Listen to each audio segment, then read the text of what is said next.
लेकिन चूंकि इसके बाद जो हो रहा है और जो खालिस्तान को लेकर हो रहा है, जो पाकिस्तान जिंदाबाद के नारे लग रहे हैं, आज के एपिसोड में मैं आपको इसकी तफसील दूंगा।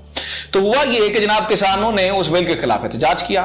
पहले गवर्नमेंट ने उसे लाइट लिया, पूरे पंजाब के किसान इकट्ठे हो गए, फिर जो है वो आहिस्ता आहिस्ता बाहर आ गए, फिर उन्होंने लाइट लिया, फिर अब वो दिल्ली की तरफ चले गए, दिल्ली और हरियाणा वाले जीटी रोड के ऊपर बैठ गए। और अब हुआ ये है कि जब इन्होंने किसानों को बहुत ज्यादा लाइट लिया है तो किसान वहां से खालिस्तान तहरीक शुरू कर रहे हैं। आपको शायद ये सुन के जो है वो थोड़ा अजीब लगे, भाई ये खालिस्तान तहरीक क्या है।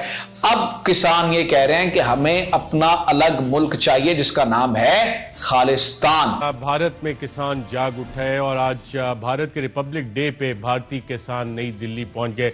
चौधरी मंजूर साहब, जो पॉलिसी चल रही हैं और भारत खासतौर पे पंजाब का किसान जाग गया और जो आपने आज मनाजिर देखे, इससे आपको क्या नजर आ रहा है कि इंडिया में हो क्या रहा है? ये सिर्फ देखिए, इसको पंजाब तक महदूद ना करें। पंजाब में, पंजाब का, हरियाणा का, यूपी का, सारे सूबों के किसान आए हैं और किसानों का एक बहुत बड़ा एहतजाज है जिसको बहुत मुनज़्ज़म तरीके से वो लेकर आगे बढ़ रहे हैं।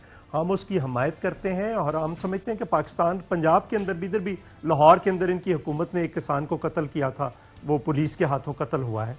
तो पंजाब के अंदर भी, इधर भी ये किसानों की जो मूवमेंट है वो दोबारा उठने वाली है, क्योंकि इन्होंने अभी बिजली के बिल, खाद में इजाफा कर दिया है, डीजल में इजाफा कर दिया। अब इनपुट बिल्कुल ठीक है, पाकिस्तानी पंजाब में के बारे में उठने वाली है। आपने यहाँ पे भी किसानों पे जुल्म किए। आपको बताते हैं कि भारतीय किसानों के हक में सच बोलने पर कनेडियन वजीर आजम जस्टिन ट्रूडो, भारतीय हुकूमत उनके बिल्कुल खिलाफ हो गई है। भारतीय हुकूमत ने जस्टिन ट्रूडो के खिलाफ एक महाज खड़ा कर दिया है। मोदी सरकार ये कह रहे हैं कि जी कनाडा के वजीर आजम अपने काम से काम रखें। एग्जैक्टली जनाब, भारत में चूंकि किसानों के हवाले से जो नई पॉलिसीज़ हैं उन पे किसान मुत्तफिक नहीं है और कई रोज़ से दिल्ली में किसानों का एहतजाज जारी है। हत्ता कि अभी चूँकि गुरु नानक का जो जन्मदिन है वो उसकी तकरीबात हो रही हैं, तो उस पर भी ये दरख्वास्त की गई कि जी गुरु नानक जो हैं वो भी किसान थे, तो अपने मुल्क में जो किसान हैं उनकी भी सुने और इस मौके पे उनको याद दिलाया जाए। ये बातें हुई, उसमें जी भारतीय हुकूमत बड़ा बुरा मान गई है और बड़ा माइंड कर रही है और जो धरना है वो जारी है। लेकिन भारतीय हुकूमत ने इसमें मजीद हरदर्मी का एक जो है ना मुजाहिरा करते हुए कहा है कि जी आप अपने काम से काम रखें। जस्टिन ट्रूडो पूरी दुनिया में मकबूल है जनाब, पूरी दुनिया में अपना एक वो जो सोशल नैरेटिव है, सोशल वेलफेयर का नैरेटिव है, उसके हवाले से बात करते हैं, महाजरीन के हवाले से बात करते हैं, इंसानी हकूक़ के हवाले से बात करते हैं, क्योंकि कनाडा में कुछ हल्के उनको पसंद नहीं करते। बिल्कुल, और ये भी एक गैर इंसानी अमल था जिसके ऊपर उन्होंने आवाज़ उठाई है और भारतीय हुकूमत उनके खिलाफ हो गई। भारतीय किसानों से इज़हार यकजहती के लिए लंदन में भारतीय हाई कमीशन के बाहर एहतजाज किया गया। मुजाहरे में हज़ारों सिखों ने शिरकत की।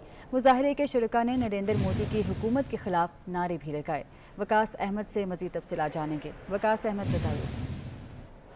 जी सर, हम मौजूद हैं लंदन में इंडियन हाई कमीशन के बाहर और यहाँ पे सिख कम्यूनिटी जो है वो सरापा एहतजाज है। ये जो मुजाहिरीन हैं ये इंडिया में जो किसान एहतजाज कर रहे हैं उनसे इज़हार यकजहती के लिए यहाँ पे निकले हैं और आप देख सकते हैं कि हज़ारों की तादाद में जो सिख कम्यूनिटी के यहाँ पे अफराद मुकीम है, ओवरसीज़ कम्यूनिटी, वो यहाँ पे निकल के आए हैं, जिन्होंने हाथों में खालिस्तान के झंडे उठाए हुए हैं, फार्मर्स से इज़हार यकजहती के लिए बैनर उठा रखे हैं और सबसे बढ़कर ये है कि ये मोदी हुकूमत के ख़िलाफ़ शदीद नारेबाजी कर रही हैं और बरतानवी हुकूमत से ये मुतालबा करते हैं कि वो इंडियन हुकूमत पर दबाव डाले ताकि जो किसानों के मुतालबात हैं वो मंजूर किए जा सकें और मुतालबा कर रहे हैं बरतानवी गवर्नमेंट से कि वो अपना असर और सूख इस्तेमाल करें। बहुत शुक्रिया अपडेट करने के लिए। इंडियन हाई कमीशन के सामने पूरे बरतानिया से हज़ारों की तादाद में सिख यहाँ पर जमा हुए और उन्होंने जो इंडिया में इस वक्त जो पंजाबी किसानों के ऊपर जो मोदी हुकूमत की तरफ से जो मजालिम ढाए जा रहे हैं उसके खिलाफ उन्होंने सॉलिडारिटी प्रोटेस्ट किया।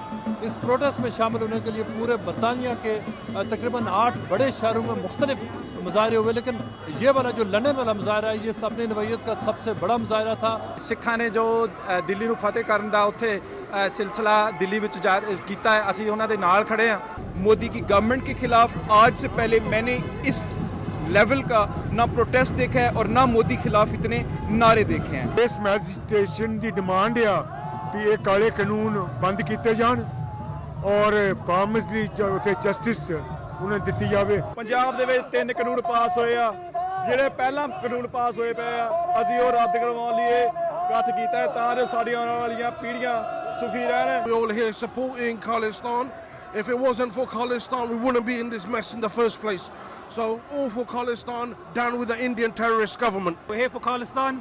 We're not here for Kisan Union or anything like that, or taking the laws back. We want our sovereign state of Punjab. The Kisans that are protesting in India, that have blockaded Delhi for really a siege of Delhi, this is a show of support. मुजाहिरीन ने यहाँ पर जो मुख्तलिफ जो तकरीबन 500 से ज़्यादा जो कारें हैं वो आई, मोटर बाइक्स पर आए, जो मुख्तलिफ जो बड़े बड़े ट्रक्स लेकर यहाँ पर पहुँचे। इंडियन हाई कमीशन का जहाँ पर जितने मुजाहिरीन थे उन्होंने उनका मुहासरा कर लिया। अब बात करें भारत की जनाब। बिल्कुल शफात, भारत भर में हम देख रहे हैं कि सिखों के एहतजाज की गूंज से मोदी सरकार जो है वो शदीद अब दबाव में आ गई है और मुतनाज़ ज़रई कवानीन के खिलाफ 15 रोज़ से किसानों का एहतजाज जारी है और किसानों ने नई दिल्ली का घेराव भी कर लिया और सड़कें और रेलवे ट्रैक बंद कर दिए गए। एक तरह से देखा जाए तो पूरा भारत पे चोक कर चुका है। जी जनाब, और भारत में नए कवानीन है क्या? भारत में एक बड़ा आसान सा फॉर्मूला है जनाब के जिस जो भी फसल आप उगाते हैं उस फसल में से ही एक हिस्सा अगली फसल की बिजाई का होता है, यानी उसी फसल में से बीज अलहदा कर लिया जाता है। अब नए भारतीय कवानीन के मुताबिक पुरानी फसल में से बीज नहीं खरीदा जा सकेगा, नया बीज हुकूमत से खरीदना पड़ेगा। हुकूमत ने कुछ मॉडिफाइड बीज इंट्रोड्यूस कराए हैं, वो बीज इस्तेमाल किए जाएंगे ताकि अकॉर्डिंग टू गवर्नमेंट ज़राअत में इजाफा हो। लेकिन प्रैक्टिकली भारत का किसान, कल एनडीटीवी की रिपोर्ट के मुताबिक साल में एवरेज 77,000 रुपया कमाता है सालाना। एक किसान 77,000 रुपया सालाना कमाता है, उसके पास इतनी गुंजाइश ही नहीं है कि वो नया बीज खरीद सके जिसकी कीमत डेफिनेटली 77,000 रुपए से काफी ज्यादा है। और इंडिया में जो अगर हम किसान बिरादरी को देखें तो वो एक ऐसी बिरादरी है जो बेचारी कभी तरक्की ही नहीं कर सकी, वो गुर्बत की चक्की में सबसे ज्यादा पिस रही है। और ये जो एहतजाज है इस पर सिख बिरादरी बाहर नहीं निकली। इस एहतजाज में जो वहाँ के सिख जो मुसलमान किसान हैं वो भी शामिल हैं और सोशल मीडिया पर वायरल वीडियो में सिखों को दायरा बनाकर हमने देखा है कि नमाजियों की हिफाजत करते हुए भी देखा गया है कि वो वजह मुसलमान वहाँ पर मौजूद थे, किसान वहाँ पर जब नमाज अदा कर रहे थे तो जो सिख किसान थे वो उनके पास आके खड़े हो गए और सिख किसान नमाजियों के पीछे खड़े साथ में दुआ करते हुए भी नजर आ रहे थे। और इस एहतजाज पर मोदी सरकार को आलमी सतह पर भी शफात हम देख रहे हैं कि ठीक ठाक वाह वाह किस्म की बिस्ती हो रही है।